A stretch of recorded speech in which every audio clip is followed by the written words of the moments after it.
Welcome to my channel. आज हम लोग एफएसआई के ताल्लुक से बात करेंगे कि what is FSI and there are certain request received by my team कि भाई इस चीज़ के ऊपर मैं सर को वीडियो बनाने बोलूँ। तो हम लोगों ने आज एफएसआई का टॉपिक लिया हुआ। तो सबसे पहले आज समझते हैं हम लोग कि what is FSI. FSI is nothing but floor space index, जैसा कि फुल फॉर्म आपको समझ में आए। ये गवर्न करता है एक प्लॉट एरिया के पोटेंशियल को।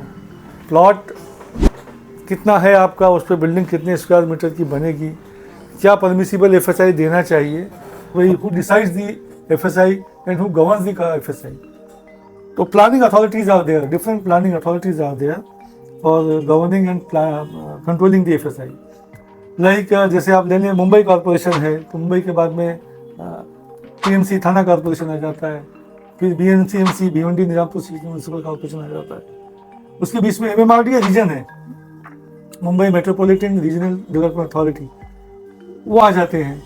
बट इन सब के ऊपर जो है ना, गवर्नमेंट ने 2020 में एक यूडीसीपीआर लागू किया है। तो उसमें क्या है कि यूडीसीपीआर के हिसाब से एफएसआई सारे एरिया की डिफाइन कर दी गई है, और एफएसआई बढ़ना कैसा है, एफएसआई बढ़ाने के बाद उसका कंजम्पशन, उसको कंट्रोल कैसा करना है, उस पर सब कुछ दिया हुआ, पैरामीटर्स दिए हुए हैं। एज एन आर्किटेक्ट और एज एन इंजीनियर अगर आपके पास प्रपोजल आता है तो आपको उसका एफएसआई कैलकुलेट करना है, और उसमें क्या क्या चीज़ें होनी चाहिए, एफएसआई में क्या क्या चीज़ें गिनी जाती हैं, क्या नहीं गिनी जाती है। जैसे अभी पहले हम लोगों को बेसमेंट फ्री हुआ करता था, लेकिन अब बेसमेंट को एफएसआई में काउंट किया जा रहा है। इसमें फायर डक्ट वगैरह फ्री रहता है, पार्किंग एरिया फ्री रहता है, मगर आप अगर स्टिल कवर करके दूसरे फ्लोर पर पार्किंग जाते हो तो अगर आपको एडिशनल एफएसआई मिल रही है तो पार्किंग कहीं काउंट हो जाती है सेलेबल में से। एफएसआई का एरिया पहले बहुत सी चीज़ें फ्री थी, अब कंप्लीट उसको पी लाइन के हिसाब से कंट्रोल कर लिया गया कि जो भी चीज़ आप बना रहे हो सब एफएसआई में आ जाएगी, क्योंकि गवर्नमेंट ने शासन ने एफएसआई बढ़ा दी है। There has been increment in the FSI. बड़ी एफएसआई के अंदर में जो बहुत सी चीज़ें फ्री मिलती थी, तब उसके ऊपर चार्जेस आ गए, फंजिबल एफएसआई आ गई है, आपको प्रीमियम दे करके भी एफएसआई मिलती है करके। तो एक प्लॉट के ऊपर में प्लॉट पोटेंशियल कैसे डिसाइड होता है, भाई प्लॉट की लोकेशन कहाँ है, whether it is situated under congested area, non congested area, notified area में है, या प्लानिंग जोन के स्पेशल जोन में है, तो उसकी एफएसआई उस हिसाब से डिसाइड होती है। और उसके बाद जो एफएसआई बढ़ने का या कम करने का फार्मूला है रोड की विड्थ ऑफ द रोड कितनी है, उसके हिसाब से एफएसआई डिसाइड होती है। समझो 6 मीटर है तो उसकी अलग होगी, 9 मीटर है तो उसकी अलग होगी, 12 मीटर, 15 मीटर, 18, 20, जो भी उसके पोटेंशियल से एफएसआई बढ़ती जाती है, उसके रोड के रेशो के हिसाब से। रोड के रेशो के हिसाब से एफएसआई बढ़ना और उस पोटेंशियल से फिर उसके ऊपर में टीडीआर का लोड होना, ये दो अलग चीज़ें हैं। टीडीआर एक अलग ही टॉपिक है, मैं आपको नेक्स्ट इसमें बताऊंगा।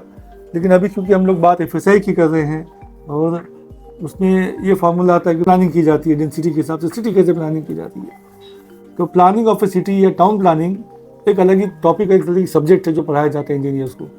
तो उसके अंदर में ये सारी चीज़ें देखी जाती है, habits of the people, location, उसके बाद वेदर कंडीशन, उसके बाद में वहाँ पे स्वेट ट्रीटमेंट प्लांट कहाँ बैठेगा, वाटर रिजर्वायर्स कहाँ रहेंगे, वो सब देख करके सिटी प्लानिंग की जाती है। तो ये सब चीज़ें देख करके फिर उसके बाद एक डेंसिटी तय की जाती है कि ये इतने डेंस पॉपुलेशन में ये सब चीज़ें देनी है, डेंसिटी इतनी रखनी है, जैसा पर हेक्टेयर के ऊपर में कितने टेनेमेंट्स अलाउड करना है। आप अगर कहीं का डेवलपमेंट प्लान पढ़ें, डेवलपमेंट प्लान के साथ एक बुक आती है उसकी डिस्क्रिप्शन वाली कि हमने ये चीज़ क्यों किया है, उसके डिस्क्रिप्शन में डेंसिटी का कैलकुलेशन देते हैं वो लोग, बाकायदा ग्रीन बेल्ट का कैलकुलेशन देते हैं, बाकायदा वाटर बॉडीज़ का देते हैं। ये बहुत अलग ही और बड़ा सब्जेक्ट है। तो टाउन प्लानिंग जो है वो डिसाइड करता है कि डेंसिटी कितनी देना चाहिए करके। अब उसके बाद एक टॉपिक और एक क्वेश्चन आया था हमारे पास में कि what are the factors affecting the FSI plus what is the impact of the FSI on the real estate. तो जाहिर सी बात है, ज़्यादा बनेगा तो ज़्यादा माल बिकेगा, ज़्यादा प्रॉफिट होगा। तो जहाँ ज़्यादा एफएसआई होगी उस प्लॉट की या उस एरिया की कीमत ज़्यादा होगी। लेकिन कभी कभी ऐसा होता है कि प्लॉट का एरिया कम भी होता है, प्लॉट पे एफएसआई कम भी होती है, मगर उसकी वैल्यू बहुत ज़्यादा होती है। अब फॉर एग्जांपल अगर आप किसी मार्केट एरिया के अंदर में जगह लेंगे, छोटी जगह में कम बनाएंगे, तो उसमें प्रॉफिट ऑफ मार्जिन बहुत ज़्यादा रहता है, तो उस प्लॉट की वैल्यू ज़्यादा हो जाती है, तो उस हिसाब से रियल इस्टेट वैल्यू बढ़ जाती है उसकी। तो हम ये नहीं बोल सकते कि प्लॉट बड़ा है तो इसकी कीमत ज़्यादा होगी, छोटा है तो इसकी कीमत कम होगी।